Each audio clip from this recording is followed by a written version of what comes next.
வணக்கம். நீங்கள் பார்த்து ரசித்துக் கொண்டிருப்பது உங்கள் பாஸ் டிவி. செய்தி வாசிப்பது உங்கள் பி விஜயன். செய்திகள் தொடர்கிறது. புதுச்சேரி முத்தியால்பேட்டை மகாத்மா காந்தி வீதியில் உள்ள கற்பக விநாயகர் ஆலயத்தில் நடைபெற்ற திருவிளக்கு பூஜையின் பாஜக தலைவர் வி.பி. ராமலிங்கம் உள்ளிட்ட திரளான பக்தர்கள் கலந்து கொண்டு சுவாமியை வழிபட்டனர். புதுச்சேரி முத்தியால்பேட்டை மகாத்மா காந்தி வீதியில் அமைந்துள்ள பாண்டிச்சேரி செங்குந்த மரபினர் நலசங்கத்திற்கு சொந்தமான ஸ்ரீ கற்பக விநாயகர் ஆலயத்தில் ஆடி மாதம் முதல் வெள்ளி அன்று திருவிளக்கு பூஜை நடைபெற்றது. இதில் திரளான பெண்கள் கலந்து கொண்டு குத்துவிளக்கு ஏற்றி பூஜைகளில் கலந்து கொண்டனர். தொடர்ந்து சுவாமிக்கு சிறப்பு பூஜை செய்யப்பட்டன. மகா தீபாராதனை காட்டப்பட்டது. விழாவில் பாஜக தலைவர் வி.பி. ராமலிங்கம் மற்றும் செங்குந்த மரபினர் நலசங்க தலைவர் பாண்டியன், செயலாளர் கோபிநாத், பொருளாளர் ராஜேஷ் மற்றும் புதுவை நகர செங்குந்த இளைஞர் நலசங்க நிர்வாகிகள், உறுப்பினர்கள் பலர் கலந்து கொண்டனர். முடிவில் அனைவருக்கும் பிரசாதம் வழங்கப்பட்டது. இதற்கான ஏற்பாடுகளை செங்குந்த மரபினர் நலசங்கத்தினர் சிறப்பாக செய்திருந்தனர். திரளான பக்தர்கள் கலந்து கொண்டு சாமியை வழிபட்டு விளக்கு பூஜையை நடந்தனர். செய்திகள் தொடர்கிறது. புதுச்சேரி ஜூலை 19 முதலியார்பேட்டை அனிதா நகரை சேர்ந்த பச்சவாழி அம்மன் மக்கள் நற்பணி மன்ற தலைவர் சமூக சேவகருமான கர்ணன் என்ற மனோகரும் பிறந்தநாள் கொண்டாடினர். இதையொட்டி அனிதா நகரில் நடந்த பிறந்தநாள் விழாவில் சபாநாயகர் செல்வம், அரசு கொறடா ஏ.கே.டி. ஆறுமுகம், எம்.எல்.ஏக்கள் ஆகியோர் கலந்து கொண்டு கர்ணனுக்கு பிறந்தநாள் வாழ்த்து தெரிவித்தனர். தொடர்ந்து 1500 பேருக்கு 5 கிலோ அரிசி, 5 கிலோ சர்க்கரை, 5 கிலோ கோதுமை அடங்கிய தொகுப்புகள் வழங்கினர். முன்னதாக அவர் கன்னிக்கோவில், பச்சவாழி அம்மன் கோவில் மற்றும் சக்திவேல் பரமானந்தா கோவில் சிறப்பு வழிபாடு நடத்திவிட்டு அன்னதானம் வழங்கப்பட்டன. மேலும் முதலியார்பேட்டை, அரியங்குப்பம், லாஸ்பேட்டை, காலாப்பட்டு ஆகிய தொகுதிகளில் உள்ள ஆதரவற்றோர் இல்லங்கள் அவரது ஆதரவாளர்கள் அன்னதானம் வழங்கினர். அதேபோல் தேடல் சேவகன் சமூக அமைப்பு மூலம் புதுவை நகர பகுதிகளில் உள்ள ஆதரவற்றோருக்கு நேரடியாக சென்று உணவு வழங்கப்பட்டது. விழாவில் பா.ஜ. நியமன எம்.எல்.ஏ. செல்வம், முன்னாள் எம்.எல்.ஏக்கள் பாஸ்கரன், அசோக் பாபு, தொகுதி என்.ஆர். காங்கிரஸ் தலைவர் வீரபத்திரன், அதிமுக நிர்வாகி சரத் செந்தில், கணபதி, ஜீவா, பேராசிரியர் கண்ணா, வணங்காமுடி, லட்சுமி, கந்தன் உள்ளிட்ட பல்வேறு அரசியல் கட்சி பிரமுகர்கள், தொழிலதிபர்கள், சமூக சேவகர்கள் அனைவரும் பிறந்தநாள் வாழ்த்துக்கள் தெரிவித்தனர். செய்திகள் தொடர்கிறது. நாடு முழுவதும் 27% ஆண்கள் குடலிறக்க நோயால் பாதிக்கப்பட்டுள்ளதாக ஜெம் மருத்துவமனையின் நிறுவனர் தலைவர் டாக்டர் பழனிவேல் தெரிவித்தார். புதுச்சேரி ஜெம் மருத்துவமனை சார்பில் ஹெர்னியா பியஸ்தோ 2025 எனும் தலைப்பில் ஜெம் மருத்துவமனை மற்றும் இந்திய அறுவை சிகிச்சை நிபுணர்கள் சங்கம் சார்பில் நுண்துளை ஹெர்னியா அறுவை சிகிச்சை பற்றிய கருத்தரங்கம் புதுச்சேரி தனியார் உணவகத்தில் இன்று நடைபெற்றது. புதுச்சேரி ஜெம் மருத்துவமனையில் அறுவை சிகிச்சை, இரைப்பை குடல் நிபுணர்கள் டாக்டர் சசிகுமார் மற்றும் டாக்டர் சுகுமாரன் ஆகியோர் ஏற்பாடு செய்திருந்த கருத்தரங்கில் இந்தியா முழுவதும் இருந்து 150க்கும் அதிகமான அறுவை சிகிச்சை நிபுணர் பங்கேற்றனர். இந்த கருத்தரங்கில் அதிநவீன நுண்துளை ஹெர்னியா அறுவை சிகிச்சை நுட்பங்களை கொண்டு நேரடியாக அறுவை சிகிச்சை செய்து ஆபரேஷன் தியேட்டரில் இருந்து நேரலை மூலமாக கருத்தரங்கில் பங்கேற்ற மருத்துவர்களுக்கு விளக்கம் அளிக்கப்பட்டது. பின்னர் செய்தியாளர்களை சந்தித்த ஜெம் மருத்துவமனையின் நிறுவனர் தலைவர் டாக்டர் பழனிவேல் கூறும்போது, நாடு முழுவதும் உள்ள ஆண்களுக்கு 25% முதல் 27% பேர் குடலிறக்க நோயால் பாதிக்கப்பட்டுள்ளார்கள் என்றும், இந்த குடலிறக்க நோய் அறுவை சிகிச்சை செய்வதால் அதிக இரத்த இழப்பு, வலிகள் இருக்கும். ஆனால் நுண்துளை அதாவது லேப்ரோஸ்கோப் மூலம் அறுவை சிகிச்சை செய்யும் போது வலி இல்லாமல் அறுவை சிகிச்சை மேற்கொள்ளப்படும் என்றும் குறிப்பிட்டார்.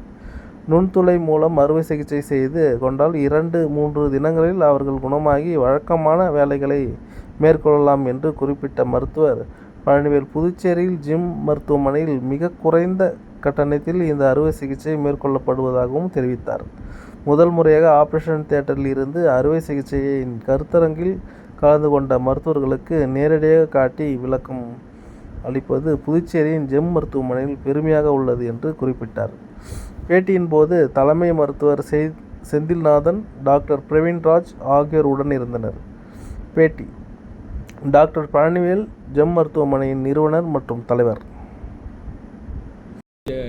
ஜெம் மருத்துவமனையில் கோயம்புத்தூரில் 1992 முதல் முறையாக ஆரம்பித்தோம். அந்த ஆரம்பித்தது பிறகு இன்றைக்கி கிட்டத்தட்ட 34 வருஷம் 35 வருஷம் ஆக போகுது. அதனால் இப்போ ஆரம்பத்தில் ஜெம் கோயம்புத்தூர் மட்டும்தான் முதல்ல பண்ணோம். படிப்படியாக பல பெரிய நகரங்கள்லாம் கொஞ்சம் வந்தது. இப்பொழுது காஸ்ட்டுங்கிறது நீங்கள் என்பது விலை பார்க்கும்பொழுது ரொம்ப சீப். ஓப்பன் ஆப்ரேஷன் இதுக்கு எந்த வித்தியாசமும் இல்லை. அதனால் படிப்படியாக வந்து இன்றைக்கி சாதாரண இடத்துல மருத்துவ நல்ல பயிற்சி இருந்ததுன்னா தாலுக் லெவல்லையுமே இந்த ஆப்ரேஷன் சாதாரண லெவலில் பண்ண முடியும். விழிப்புணர்வு இல்லாததுனால இது வரைக்கும் அதிகமாக இல்லாமல் இருந்தது. இப்போ கடந்த சில ஆண்டுகளாக மருத்துவர்களிடையே நல்ல விழிப்புணர்வு இருக்குது. மருத்துவ மக்களுமே வந்து அவங்க வந்து முக்கியம் இல்லை, அவங்களுடைய செயற்கை குணமாகி வேலைக்கு போகணுங்கிறது அவசியம். இன்ஃபெக்ஷன் வரக்கூடாது, திரும்ப வரக்கூடாதுங்கிற கான்செப்ட் வந்து நம்ம லேப்ரோஸ்கோப்பில் அச்சீவ் பண்ணியிருக்கோம். அதனால் இது வந்து 34 வருஷத்தில் ரொம்ப இது இருக்குது. இதற்காக நம்ம வந்து ஹெர்னியா எப்படி பண்ணணும், ஹெர்னியாங்கிறது வயிற்றில் எந்த இடத்துல வேணாலும் வரலாம். ஒவ்வொரு ஹெர்னியாவுக்கும் ஒரு சிகிச்சை முறை இருக்குது. அதனால் நம்ம வந்து லேப்ரோஸ்கோப் ஹெர்னியா சர்ஜரி புத்தகம் வந்து முதல்ல 1998 எழுதுனது இப்போ 5வது எடிஷன் வந்துடுற அளவுக்கு அது வளர்ந்து வந்துக்கிட்டே இருக்குது. அந்த வகையில் ஜெம் டெக்னிக்ங்கிறதே இன்றைக்கி வந்து உலக அளவில் அப்டவுன் வாலில் வரக்கூடிய இன்சைட் ஹெர்னியாவுக்கு ஜெம் டெக்னிக் தான் இன்றைக்கி வந்து முதலில் அமெரிக்காவில் பயன்படுத்தப்பட்ட பிறகு அது பிரபலமாச்சு. அது வந்து எதுக்கு என்ன வித்தியாசம் அப்படின்னா, அவங்கெல்லாம் வலையை உள்பக்கம் வச்சு டேக்கர் வச்சு யூஸ் பண்ணுவாங்க, காஸ்ட்லி அதிகமாகும். நம்ம வந்து ஜெம் என்ன பண்ணுச்சுன்னா அந்த டிஃபெக்ட் ஹெர்னியா உருவானது தையல் போட்டு அதை எடுத்துட்டு அது பிறகு வலையை வச்சு தையல் மூலம் குறைந்த செலவில் பண்ண முடியுங்கிறது சொன்னால் அந்த IPM +ங்கிற டெக்னிக்கை நம்ம ஜெம்மு தான் உலகத்தில் முதல்ல அறிவுப்படுத்தியது. அந்த வகையில் இன்றைக்கி டெக்னிக் ரொம்ப எல்லா டெக்னிக் வளர்ந்து வந்ததுனால எல்லா இடத்துலையுமே இன்றைக்கி வந்து பிரபலமாக நல்லா பண்ணிக்கிட்டு இருக்காங்க. எத்தனை வருஷத்துக்கு அது வந்து ஒரு பிரச்சனை இல்லாமல் இருக்கும்?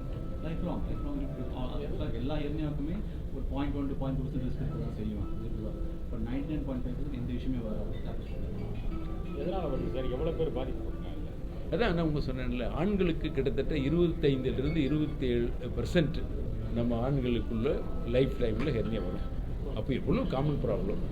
அதே மாதிரி பெண்களில் ஓப்பன் ஆப்ரேஷன் நம்ம ஏஷியாவில் குறிப்பாக நம்ம இந்தியன் பெண்களுக்கெல்லாம் அப்டவுன் வால் வந்து ரொம்ப மிருதுவாக இருக்கும். ஒரு குழந்தை 2 குழந்தை பிறந்த பிறகு பார்த்தீங்கன்னா தளர்ச்சி அதிகமாகும். அவங்களுக்கு ஓப்பன் ஆப்ரேஷன் சிசேரியன் பண்ணாலும் சரி, யூட்ரஸ் ஆப்ரேஷன், வேறு எந்த ஆப்ரேஷன் பண்ணாலுமே 30-40% தையல் விட்டு போய் இன்சைட் ஹெர்னியா வந்துடும். அப்போ எவ்வளோ காமன் நினச்சி பாருங்கள். சிசேரியன் எவ்வளவு காமனாக பண்ணுறோம், யூட்ரஸ் ஆப்ரேஷன் எவ்வளோ பண்ணுறோம். அப்போ இதை தவிர்க்கணும் அப்படின்னா ஓப்பன் ஆப்ரேஷன் தவிர்த்து லேப்ரோஸ்கோபி பண்ணால் தான் அது வந்து தவிர்க்க முடியும். ஸோ அந்த வகையில் இன்றைக்கி வந்து வெரி காமன் ப்ராப்ளம். அதனால தான் இதுக்கு வந்து என்ன சொல்லுவாங்கன்னா, வேர்ல்டு ஃபுல்லாக இங்கே நம்ம நாடு மட்டும் இல்லை, யார் லேப்ரோஸ்கோபி மூலம் ஹெர்னியா வராமல் ஆப்ரேஷன் பண்ணுனா ஒருத்தருக்கு மட்டும் இல்லை, குடும்பத்துக்கு மட்டும் இல்லை, நாட்டுக்கே அது எக்கானமி சேவிங்கிற அளவுக்கு ஒரு பெரிய ஒரு சர்வீஸ் மாதிரி. இல்லைன்னா 10% பண்ணிட்டு திரும்ப ஹாஸ்பிட்டல் போயிட்டு தான் அவங்க வேலையும் கேட்டு செலவும் அதிகமாக குடும்பம் பாதிக்கிறது மட்டும் இல்லை, நம்ம நாட்டுக்குமே இப்போ வந்து ஹெர்னியா காலையில் பண்ணால் சாயந்தரம் போகலாம், இல்லை மறுநாள் வீட்டுக்கு போகலான்னா பெட்ஸும் ரொம்ப கம்மியாக தேவை, நிறைய பேர்த்துக்கு பண்ண முடியும். So this is a great சர்வீஸுங்கிறது ஹெர்னியாவை நல்ல முறையில் பண்ணால் வரும். இன்சூரன்ஸ் கவர் ஆகுங்க? இன்சூரன்ஸு ஐ திங்க் ப்ரைவேட் இருக்குது. இதில் வந்து எல்லா இன்சூரன்ஸ் இருக்குது. ஆனால் எனக்கு ஐ திங்க் நம்ம சிஎம் இன்சூரன்ஸ் அந்த இதில் இருக்கா இல்லையாங்கிறது அதுதான். குடலிறக்கம் வந்து எதனால் வருது, தடுக்கிறதுக்கு எதாவது வழிமுறைகள் இருக்குது? குடலிறக்கம் வந்து நிறைய காரணம் இருக்குது. மோஸ்ட் டைம் தசை வீக்னஸ் எல்லாம் வரது தான் குடலிறக்கம். ஜென்ரலாக பார்த்தீங்கன்னா தொப்புள் இருக்குன்னு சொல்லுவாங்க, கவிட்டில் ஹெர்னியா வரும் ஜென்ஸ் மேல்ஸில். அவங்களாம் பிறந்தப்பயே நமக்குலாம் ஒரு சின்ன ஹோல்ஸ் இருக்குது, தொப்புள்லையோ கவிட்டில் சின்ன ஹோல். அந்த ஹோல் வந்து நார்மலாக மூடிடும் பை பர்த் ஆனது. ஃபார் சம் ரீசன், ஏதாவது ரீசனுக்காக சப்போஸ் லேடிஸ் பார்த்தீங்கன்னா ப்ரெக்னென்ட் ஆகுறாங்க, அப்போ தொப்புள் ரொம்ப ஸ்ட்ரெச் ஆகும். அப்போ அந்த ஹோல் வந்து திருப்பி ஓப்பன் அப் ஆகிடும். அதனால் அதுமாரி காரணம் தான் ஹெர்னியான்றது வருது. ஒன்ஸ் ஹெர்னியா வந்துருச்சுன்னா அது எந்த மாத்திரை மருந்து மூலம் சரி பண்ணவே முடியாது. அந்த இருக்கிற ஹோலை நம்ம தையல் மூலமாக அடைச்சிட்டு வலை வச்சா மட்டும்தான் அது சரி பண்ண முடியும். இது ஒரு காலத்தில் ஓப்பனில் பண்ணிட்டு இருந்தாங்க. இப்போ நாம் ஆல்மோஸ்ட் 99 கேஸ் எல்லாமே லேப்ரோஸ்கோபி தான் பண்ணுறோம். லேப்ரோஸ்கோபி பண்ணுறதால நமக்கு ரொம்ப சின்ன தழும்பு ரொம்ப சின்னதாக இருக்கும், வலி ரொம்ப கம்மியாக இருக்கும். அதனால் அவங்க ஹாஸ்பிட்டல் ஸ்டேயும் ரொம்ப கம்மியாக இருக்கும், அவங்க யூஸ் பண்ணுற மருந்து மாத்திரலாம் கம்மி, அதனால் விலையும் கம்மியாகுது. அவங்க ஒர்க்கு சீக்கிரமாக ஒர்க்குக்கும் போயிடுவாங்க. ஸோ அவங்க எக்கனாமிக்கலாகவும் நல்லா பெட்டராக இருக்கும் லேப்ரோஸ்கோபி. செய்திகள் தொடர்கிறது. புதுச்சேரி அரசு பள்ளி கல்வி இயக்கம் சார்பில் காமராஜர் பிறந்தநாளை முன்னிட்டு மாணவர் நாள் விழா கருவாடிக்குப்பத்தில் உள்ள காமராஜர் மணிமண்டபத்தில் நடைபெற்றது.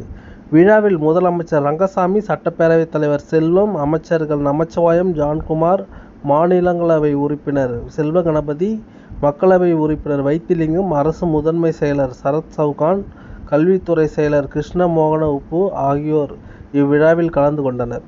முன்னதாக நிகழ்ச்சியின் தொடக்கமாக குத்துவிளக்கு ஏற்றப்பட்டது. தொடர்ந்து சுமார் 25 அரசு பள்ளிகள், பாதுகாப்பு, விவசாயம், விண்வெளி, யோகா, செயற்கை நுண்ணறிவு, தமிழ், பிரெஞ்சு உட்பட்ட பல்வேறு தலைப்புகள் மாணவர் நாள் விழா முன்னிட்டு அமைந்திருந்த கண்காட்சியினை முதலமைச்சர் ரங்கசாமி, அமைச்சர் நமச்சிவாயம் ஆகியோர் திறந்து வைத்து பார்வையிட்டனர்.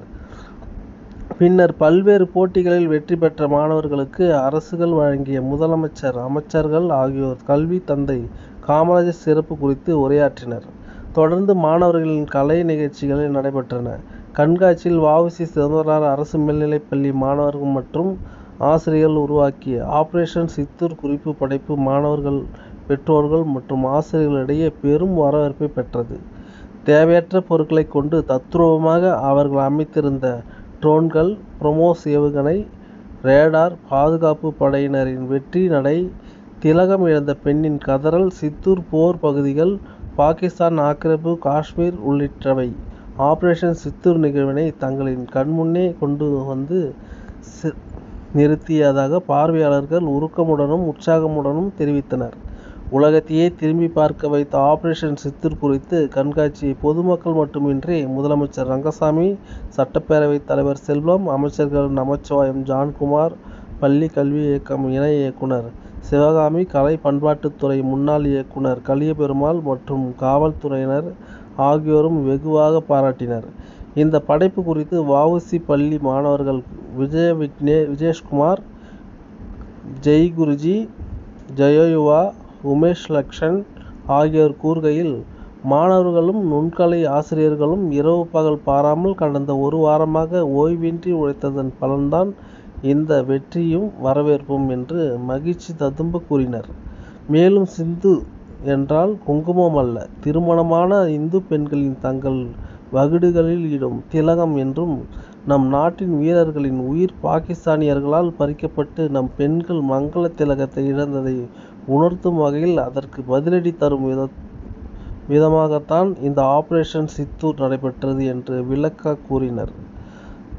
தொடர்ந்து பேசுகையில், கண்காட்சியில் பங்கு கொள்ள வாய்ப்பு தந்த வ.உ.சி. பள்ளி துணை முதல்வர் சாந்தகுமாரி அவர்களுக்கும், இந்த படைப்பினை வெற்றிகரமாக உருவாக்க எங்களை வழிநடத்திய வ.உ.சி. பள்ளி நுண்கலை ஆசிரியர் முருகேச பாரதி, சபரிவாழு நாயக்கர் அரசு பெண்கள் மேல்நிலைப்பள்ளி நுண்கலை ஆசிரியர் ரவி, இளங்கோவடிகள் அரசு மேல்நிலைப்பள்ளி நுண்கலை ஆசிரியர் இளமுருகன், சுல்தான்பேட்டை அரசு பள்ளியின் நுண்கலை ஆசிரியர் ஆனந்த்ராஜ், பள்ளியின் நூலக ஆசிரியர் செந்தில்குமார் மற்றும் ஆங்கில ஆசிரியர் கீதாபிரியா ஆகியோருக்கும் தங்களின் நன்றியை தெரிவித்து கொண்டனர். கண்காட்சியில் பங்கேற்ற அனைத்து அரசு பள்ளிகளுக்கும் கேடயம் மற்றும் சான்றிதழை அமைச்சர் ஜான்குமார் வழங்கி பாராட்டினார். வணக்கம். நீங்கள் பார்த்து ரசித்துக் கொண்டிருப்பது உங்கள் பாஸ் டிவி.